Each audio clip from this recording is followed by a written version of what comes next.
力量越大，难道低杆就越强吗？这是大部分靓仔的认知误区。像这样的长台低杆，其实你也能轻松打出。第一，球杆要足够平顺，击球前杆头瞄准白球哪个点位，出杆时就要打到哪里。训练方法：小力击打母球最低的点位，主要是熟悉杆头打在最低点位的那种触感。训练10分钟即可。第二，出杆时，出杆要具有分级加速，这个2级加速来自于手腕。记住，手臂越放松，加速就会越快。用小臂带动手腕进行发力，会比较有穿透力。先在白球旁边空杆训练一下，球杆要像这样子逐渐加速，越到后面速度越快，直到你感觉出杆的末端拥有弹的感觉。接着就可以尝试短距离低杆，熟练以后就可以开始攻克长台低杆了。然而训练准度的时候，球杆只要是直的，并且出杆直，就能把球打进。但是想要像高手一样轻松的打出各种杆法走位，记得一定要去看我主页置顶的第1条视频。下课。注意看，这个男人叫小帅，但是打球不厉害。你这个低杆拉不回这里，这是我最好的了。这就最好的了。你知道你为什么拉不回来这里吗？为什么？因为你出杆速度不够啊！像你这样的发力动作啊，一辈子低杆都拉不回来的，一辈子低杆都拉不回来的。教你一种发力的方式，学完之后啊，你其实可以很轻松的低杆就能拉回来一库。来，我叫你来。球杆在接触白球的时候，那个时候有速度啊，一定要学会用手腕。在球杆往后拉的时候啊，我们把手指稍微松开一点点。你看，手指是打开的，但没有完全打开啊，这里是还是掐住一点点。好，往前的时候呢，小臂先往前，你看手腕保持住这个角度，这个时候呢，手腕再给它一个速度，它是不是变成2股速度的合力往前去啊？来看一下啊，你看拉回来，你看这里都是小臂的速度，手腕在这个地方发力，我们打一个低杆看一下啊，你看这个低杆效果就很强。但是你在练长台之前，一定要在这个距离就是白球的旁边，我们先练上大概20次这样的出杆的，一定要让它顺了啊！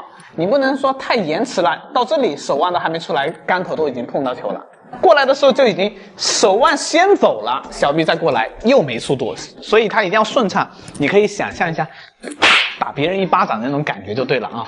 所以你在白球旁边练好了这种手臂的这种衔接，让速度达到了以后啊，在白球这里过来，轻轻松松，马上就回来，对吧？好了，想系统学习，记得去看一下我主页置顶的第1条视频啊。下课。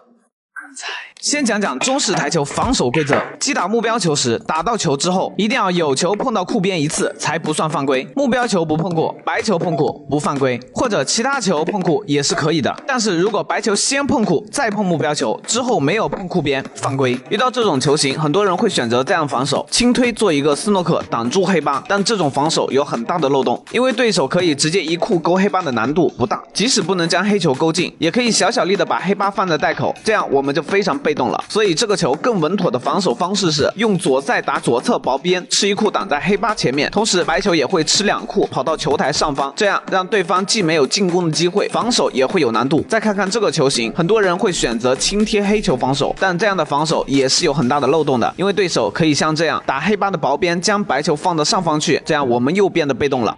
所以在碰到这样的球型时，我们应该先采取打薄边的防守方式，这样就可以先占据主动权了。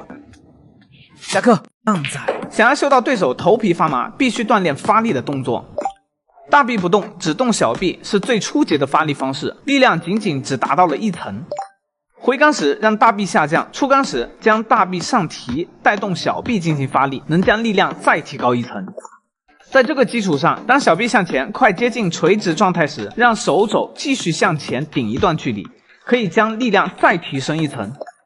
在向后回杆时，将手指适当打开，随着球杆不断向前，手指不断收回，带着球杆往前送，这样就可以再提升1层。如果你回杆时，可以把手腕的角度配合手指一起向后翻转，出杆时在小臂带着手腕走一段后，再开始翻转手腕向前，这样就形成了完整的5层力量。这种发力动作会让你的出杆力量变得非常饱满。了解了发力动作，接下来你需要在白球旁边先进行空杆训练。训练初期一定要注意杆头瞄在什么高度，出杆时就一定要再从这个高度经过，杆头抬高或者下压都会造成击球点不够精准。等动作熟练度上来以后，再开始增加出杆的速度。接着你需要针对性的训练低杆点位与高杆点位。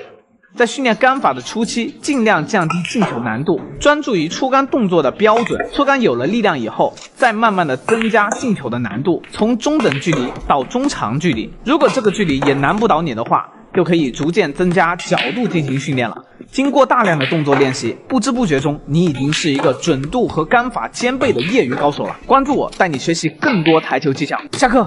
靓仔。对，你这个白球，你不走这个黑球怎么打？这角度向上啊，这么大也叫不到啊。是啊，这个白球吃这一库，一定可以往这个线路来撞黑球的。那怎么可能？你这个球能这样叫到位，我都把白球吃了。来，我当场就把这个白球吃掉。往前一推，是不是下来了？哇，开始教学。角度是不是向上？是。先用高杆点瞄准好，对吧？对。这瞄准好进球点，手架不动啊，杆头移到左边的点位上，往前一推，是不是下来了？哇，牛逼！是不是经常会碰到一个像这样的一个球啊？就是说，你看啊，白球是不是被1号挡住了一点点，没法打黑球嘛？这样子打过去的话，就会碰到1号的了。对。球杆瞄准进球线的左边一点点啊，这个球杆的后手呢稍微抬起一点点，杆头打在白球的右塞点位上啊。这个时候你会看到啊，我的球杆啊从右塞是瞄着黑球的进球点的，然后呢轻轻的这样子，啪就打出去，哇，这就进了。我们经常是不是会碰到像这种啊这样的贴库球啊，然后白球跟这个球的角度很大，对吧？是。这种球。这个球必须一定要完全贴库啊，这个范围之内都可以用这个方法啊。然后我们先找到这个球后面半颗球的这个距离，好，对着这里去瞄准，趴下来。好，瞄准好之后呢，保证手架不动，球杆移到左塞点位上，哎，往前一推，你看啊，这就很轻松的就进。像这种球，目标球太直了，对吧？啊。白球啊很难走位到这里去打黑球啊，对，后手稍微抬高一点点啊，打在中低杆右塞的位置，然后目标球瞄准在进球点偏右一点点的位置，来看一下啊。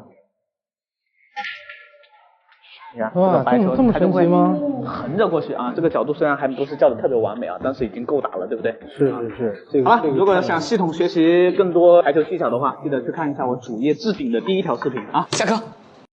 加赛的5个小技巧，最后一招也太神奇了吧！技巧1：当目标球被阻挡时，正常击打会碰到障碍球，此时要略微抬高一点手架，击打左塞低杆点位，瞄准在进球点右侧一点，母球就会拐弯绕过黑球，将球打进。技巧2：遇到像这种中带球，角度向右，可是下一颗球又在左侧，正常击打，白球无论如何也过不了中线。此时只需要击打高杆左塞，白球吃库后就会直接改变反弹角度向左走，轻松叫到黑球的位置，拿下这局。技巧3：遇到目标球角度较大，要走位黑球，正常打进，白球容易跑得太远，导致黑球不好打。此时加一个左塞旋转，白球吃库后就会产生减速的效果，顺利叫到黑球的位置。技巧4：遇到直角贴库球，直接击打，传递给红球的力量容易不够。此时可以瞄准红球靠后1颗球的位置，带口在左侧，保持手架不动，将杆头调整到左塞的点位，母球就会带着旋转先打到库边，再将球扫进。技巧5：遇到像这样的球型，球特别直，想要走位黑球，可是后方又有一颗球阻挡，打低杆会直接撞到。此时就要用到扎杆塞球，立高杆尾，击打中低杆左塞的点位。接下来见证奇迹的时刻。学会的话，你让着我点哈。下课。